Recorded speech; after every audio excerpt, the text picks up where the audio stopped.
Hello, I'm Tara Brabazon, and I'm the Dean of Graduate Studies at Charles Darwin University, and welcome to Outrider 19, How to Finish Your PhD Quickly.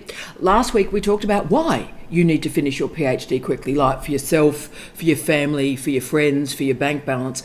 But this week we're going to show how you do this. So I particularly want to do a shout out to all our brand new wonderful students at CDU. Who have joined us at the middle of the year. We are so excited to walk with you on this journey. It's absolutely brilliant.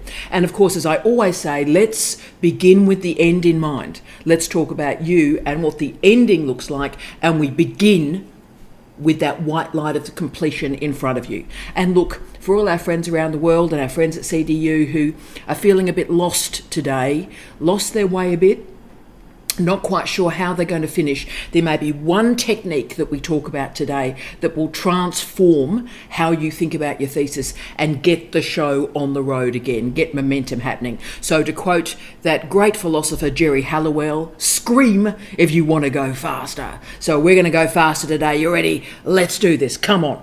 Right, 1. How do you speed up your PhD? 1.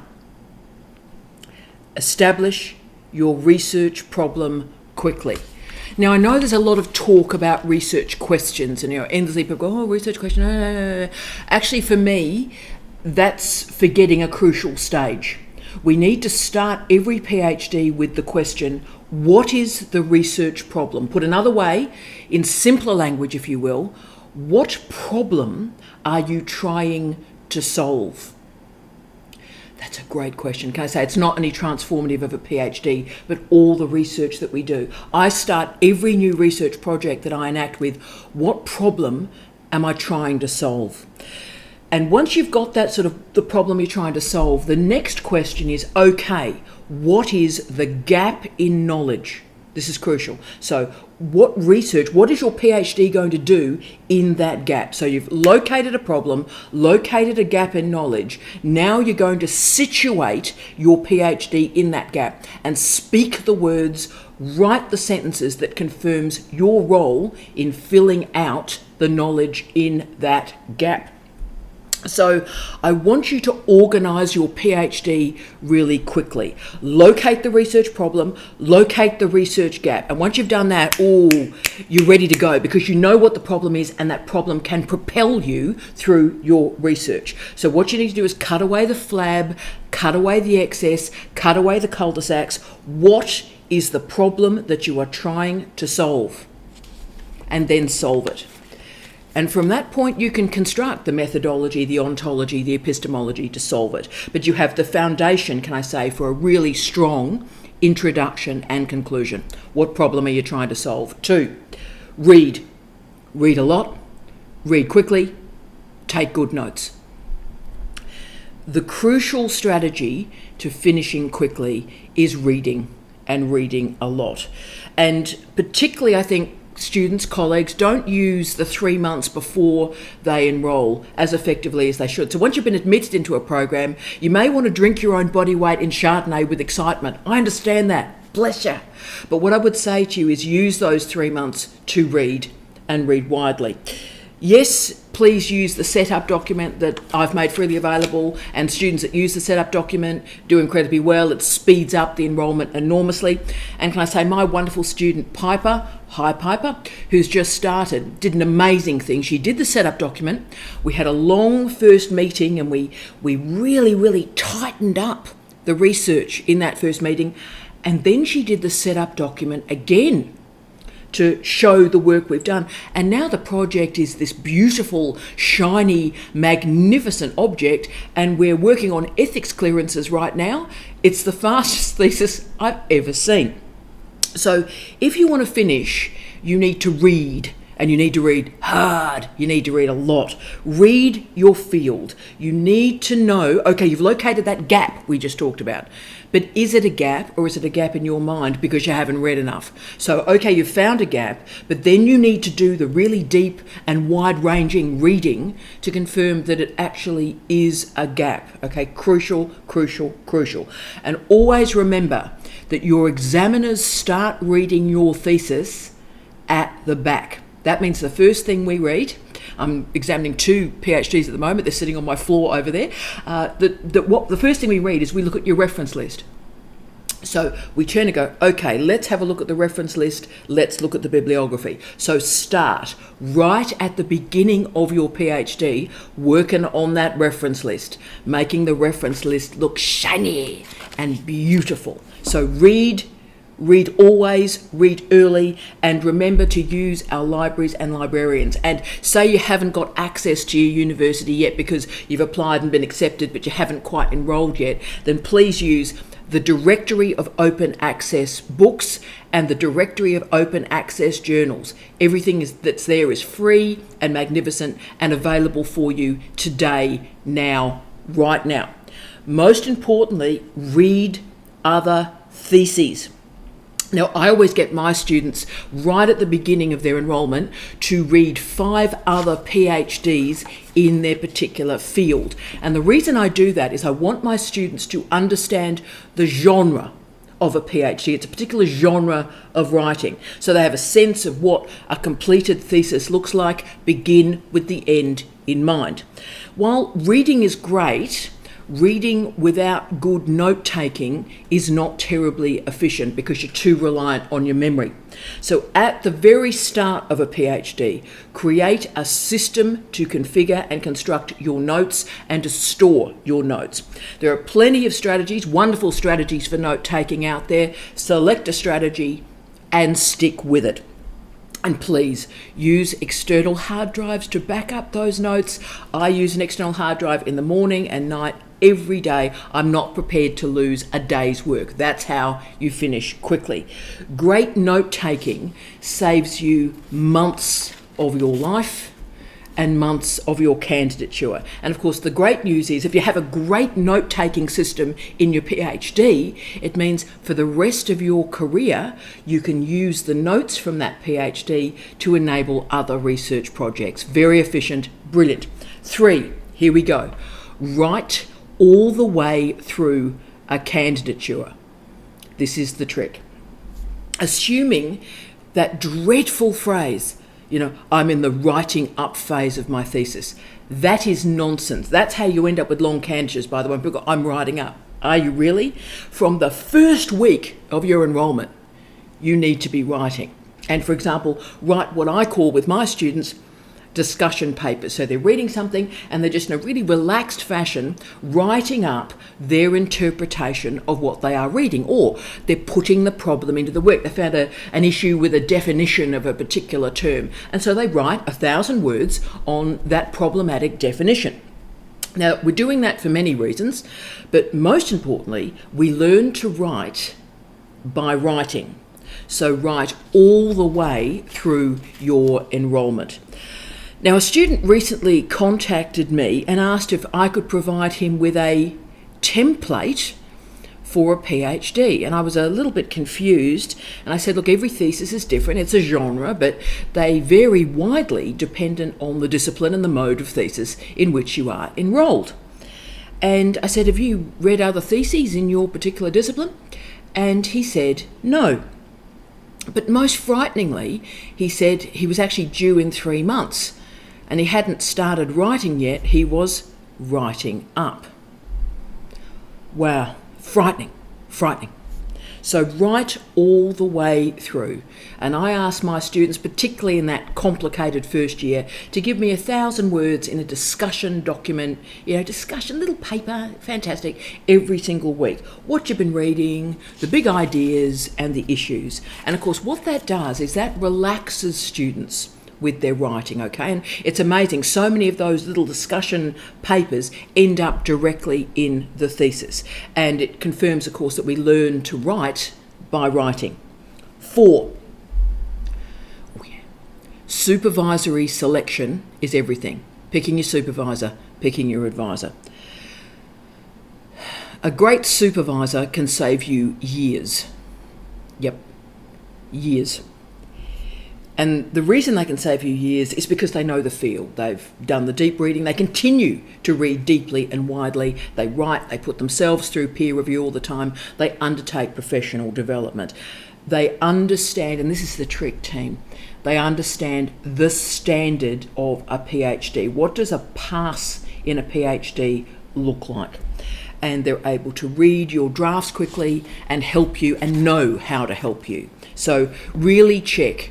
And I know I get really nasty emails from supervisors around the world when I say this, but team, check your supervisor. Do your homework.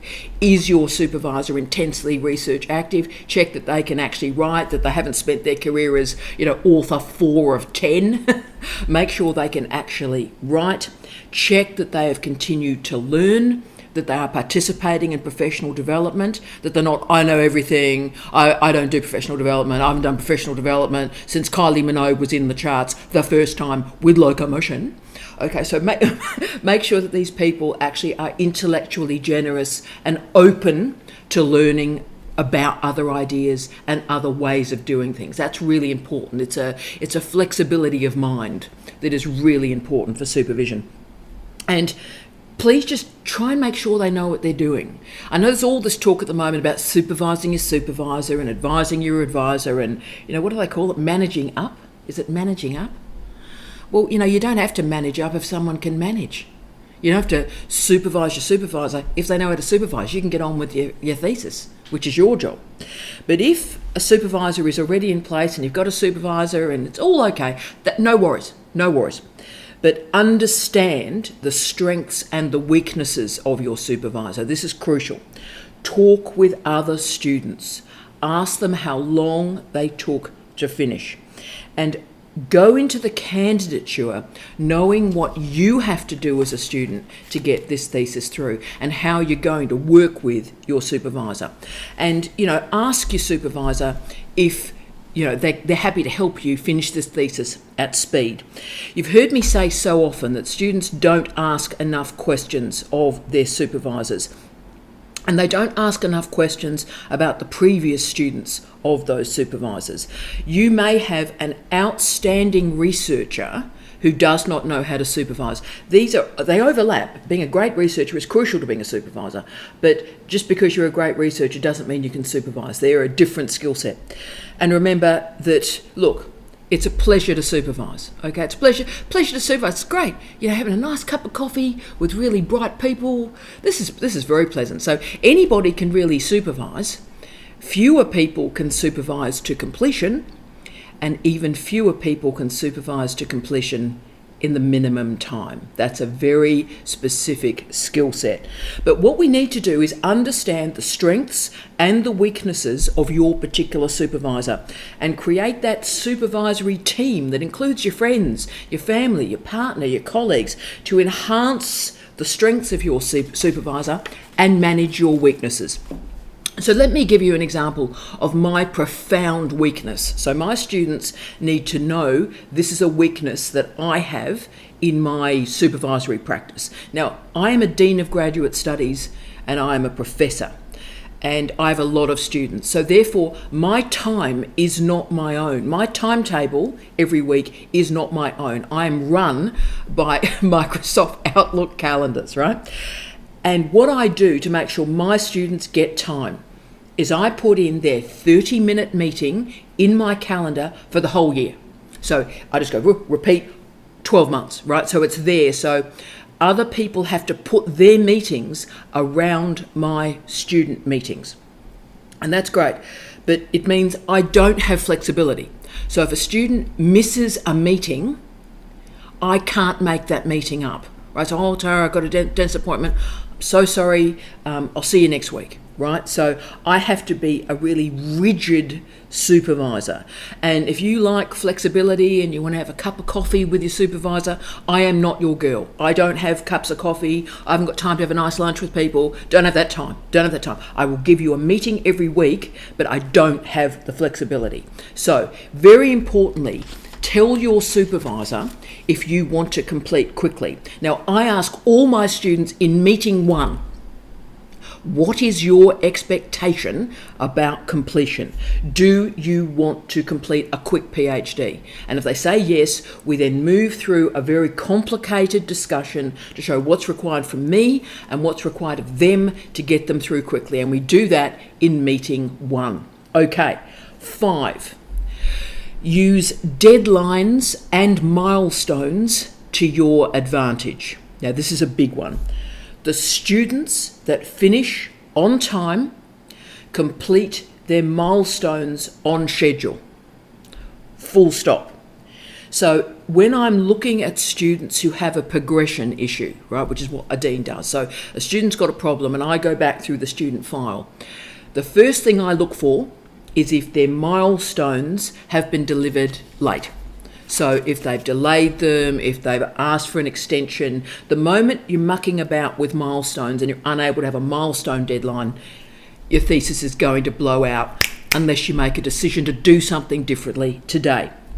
Therefore, for our colleagues about to start, make sure your confirmation of candidature, your mid-thesis review, your final thesis review is delivered on time.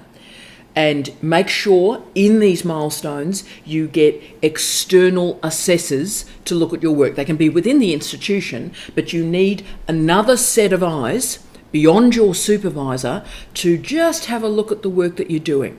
And this is great. And of course, you know, my students, I always get external, fantastic, brilliant scholars to assess their work. And the reason I do that is I read a lot and I write a lot, but you know what? I could be making a mistake. I could be missing a chunk of literature. And I value so much the views of two assessors who are looking at the work cleanly and saying, right, well, that's interesting. Have you thought about this?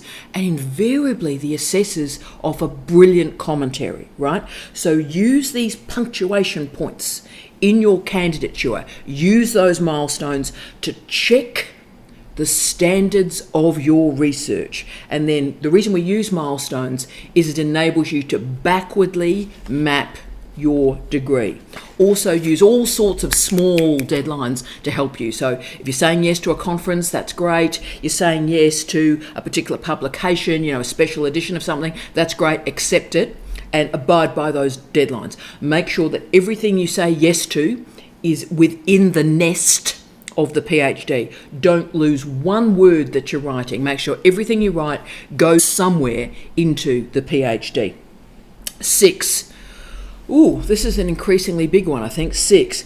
Remember to select a thesis area that is possible to finish. Let me explain. If you walk into a topic knowing that an ethics process is going to be lengthy, then you're admitting at the start that you're going to have troubles finishing. So I see so many students that select a topic that can't be finished. It's not actually a thesis, it's sort of a vibe. It's so big it can't be finished. Or it certainly can't be finished in a finite period. So if you want a quick PhD, then the first thing you have to do is select a topic which is bounded, which has a frame around it. And we need to all, post-COVID, learn the lessons from COVID, all right?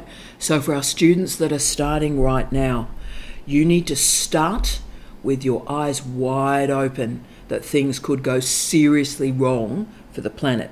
So what this means, colleagues, is, okay, you've got your research problem, you've got your research questions. Make sure there is a plan B methodology that you can swing in to answer some or all of those research questions.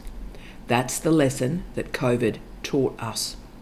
Your PhD is not the best research you will ever complete. It is the worst research you will ever complete. You are in research training. So I think the other thing people forget with the PhD when they're making it this incredibly big deal is the PhD is a qualification. The PhD is a degree. And like all degrees, you start it and you finish it. 7. This could change your life. Put your entire thesis into one document as quickly as possible. This is a big one. I cannot tell you what placing all your work, all your research into one document does to your brain, because suddenly you think, you take a breath, you go, wow, this is actually a thesis. I can see it. It has a shape. It is the biggest relief when you're able to work off one document in your PhD. Indeed, I often get my students, particularly like Piper, that are really working quickly, I get them to start with one full document, put their chapter headings in, and off they go, right? It's an amazing moment. That's how you finish quickly. And the sense of achievement for students is also really clear, but also for students that, have got family responsibilities and work and caring responsibilities, if you've got the whole document and the whole document's in your Vista, you can pick a particular job on a particular day that suits where you're at and the time available, and you work directly into that document. So task and time orientation align. Now, this full PhD draft keeps you incredibly motivated and remind you what actually you're doing. See, long candidatures destroy lives because you haven't got the money, your supervisors might leave the university, your supervisors might die. Everything we talked about last week can happen. The longer the candidature, the more mess can occur in that candidature. But also I think long candidatures create problems with motivation, and I understand this. How can any of us be sort of interested in something for like 10 years? Wow. So remember, start the PhD seeing the ending, and that'll give you motivation and that'll give you meaning. Get up in the morning. Get up in the morning. And you're getting up in the morning because every morning you work, you're one day closer to finishing this thing, right? So dig deep, work hard, and progress at speed. And when you do that, it's amazing how it picks up your motivation. Students that have problems completing a PhD, when I ask them what's going wrong, 90% of the time the student replies with, I'm overwhelmed. And you might be exactly feeling that way at the moment yourself. I'm just overwhelmed by the PhD. And that's okay. But that's the gift of putting the entire thesis into one document, because you're not overwhelmed. Suddenly you can actually see it. The end is in sight. You know what you're doing. So wake up, do the predictable, do the boring tasks, finish your PhD. I cannot tell you how many students have finished a PhD writing 250 words a day. For some students, giving themselves a deadline. 250 words a day, that's all. I will not stop. Doesn't matter if it's a good day, bad day, 250 words a day. Now, for some students, particularly our part-timers with caring responsibilities, the word limit, the word length way of getting work moving operates brilliantly for you. So have a think about that as a strategy for a month, say. For 1 month, see if it works for you, write 250 words a day. And I know there are some students that write 500 words a day. Try 250 to see if that gets you moving again. Now, Professor Teresa McHale stated something quite fantastically. She stated, quote, because writing is thinking, brilliant thoughts do not just appear on the page after long hours of arduous musings on a subject. In my experience, the best ideas almost always come through the act of writing itself. End of quote. Isn't that brilliant? And I agree with that. And you see, so we write all the time. We write to think. We're thinking through writing. And that avoids the dreadful writing up at the end disaster. It also ensures that students remain connected to their thesis every single day. Now, I've seen so many students, often students on a scholarship, not finish the thesis when the scholarship concludes. And so therefore, they're still working on the thesis, the scholarship's ended, and their lives sort of cascade into mental health concerns, poverty, some very, very dark places. So if you need motivation to finish, do it for the money. Just do it for the money. I didn't have an option in my career except to finish a thesis quickly. I was on a 12-month contract. I wouldn't have got another job if I hadn't finished the thesis in that 12 months. So I finished it in 2 years. Because I had to. There was no plan B. So for those of you that have got a tiny bit of money from a stipend or a scholarship, then please aim to finish the thesis when that stipend finishes, please, for me. Because when that funding source runs out, you will cascade into some quite complicated spaces. So a good quick PhD is good for your health. It's good for your bank balance. And I know there's a lot of work at the moment, and work that I respect, can I say, looking at, working balance, lifestyle balance, stopping work. And I get all of that. And I respect a lot of that lifestyle, work and life balance material. I do. I've read the research. I like it a lot. The problem is a PhD is not really about a work and life balance. And if you don't finish in the shortest possible time, then your life gets away from you. So that's always the thing. I want you walking, I want you having leisure, I want you to have time with your family. I do, it's important. But I'm also aware that unless you really commit and are disciplined in working on that thesis, you won't finish in the minimum period of time, and some very disturbing things happen to your life if you don't. Okay, so from the old dean, try and get this thing finished for me, okay? Try and get this thing finished. 8, learn to take feedback. Taking feedback is tough, particularly if it's offered in some pretty tough language. But the best students, the best researchers, I would argue, but the best students take the tough, hard critiques early. And in fact, they ask for the tough, hard critiques early. If your supervisors, your peer reviews, your assessors in a milestone ask a big question early on that seems a bit of a deal breaker in your thesis, that question, that critique is a gift to you. It is a gift. It's very easy to ignore uncomfortable truths, particularly when you're in a PhD. And if you think about it, so much of our culture is based on moving towards the pleasant, moving towards the comfortable. So not reading the really difficult work or the difficult refereed research, and sort of like just drifting to Instagram, right? So our whole culture is based on, let's make it easy for ourselves, let's make it comfortable. And look, I understand why that exists. It's uncomfortable to be uncomfortable.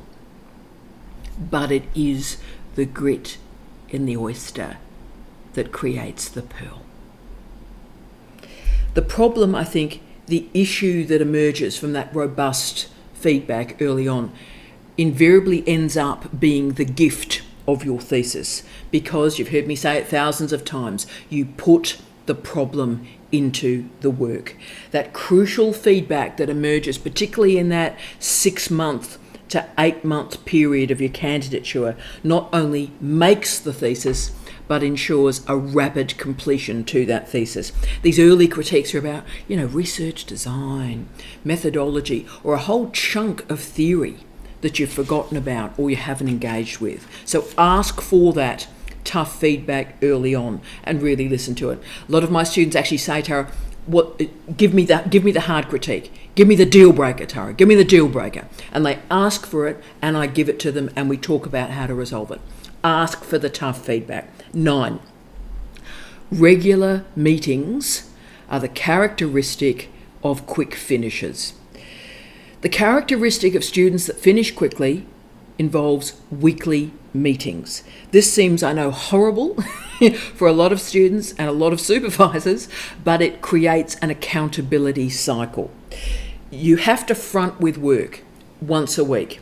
And so you meet with your supervisor, you meet with your advisor, and both of you have to get together, and it just creates that momentum. Okay, so I know it might be uncomfortable and you want to sort of go away and do your own thing. Front up, see your supervisor once a week, get that feedback, and you will finish quickly. 10, here it is. Stay connected with your thesis every single day.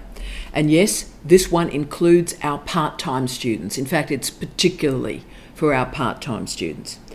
Now, I had a student in my office in one of my former jobs, and she was seriously over time. I was trying to do everything I could to help her, but she was seriously over time. And she said to me, "But Tara, I've only got the introduction left to write. 2 days work. I've only got the introduction left to write. 2 days. Now, I tried to be as empathic with her as I could, but it had got to the point where I had to offer her a really tough truth. And I replied to her, "It's October. When we had our meeting in March, you said to me, I've only got the introduction to do, and it's 2 days' work. Well, in those 8 months, you haven't found 2 days. Terrible hard truth, but that's the point. That's the point. Hoping that you're gonna write on the weekend, you got a public holiday, you got the Christmas break, gonna, coulda, shoulda, you're gonna do this. Do it. Don't talk about it, do it. And most importantly, if you don't do it, you start to lose connection with your thesis. The best strategy for the students that finish is little and often, even half an hour a day, but make it every day.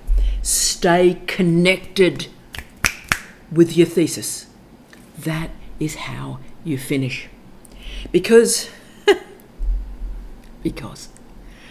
there's never a perfect time to do a PhD. Never. Waiting for an easy month or annual leave or the Christmas break is not going to work. There is no right time to do a PhD. Life is difficult. There are difficult days, weeks, months, years. Don't wait for the perfect time. Right now. Don't wait for the right time to read now. Don't wait for the right time to write now. Write and read on the difficult days. That's our 10. And if we bring them all together, that is how you finish a PhD quickly. And a PhD is tough, it is. And I often describe my life as a bucket, because I'm classy like that. But if your bucket of life is already full, you can't pour a PhD into it because it will overflow out of the bucket. So before you start a PhD, you have to look at your bucket. And if it is full, ask yourself, what can be removed from the bucket to make some space and a place for that PhD? And that might involve very complicated conversations with your partner or your family about these responsibilities for the next 3 years I can't do to make space in my bucket. And that's an honest, robust conversation to make the thesis work. And when we activate this whole of household, family, friend group, community solution to a PhD, we can finish it quickly. I wish you love, light, and peace. Tea out.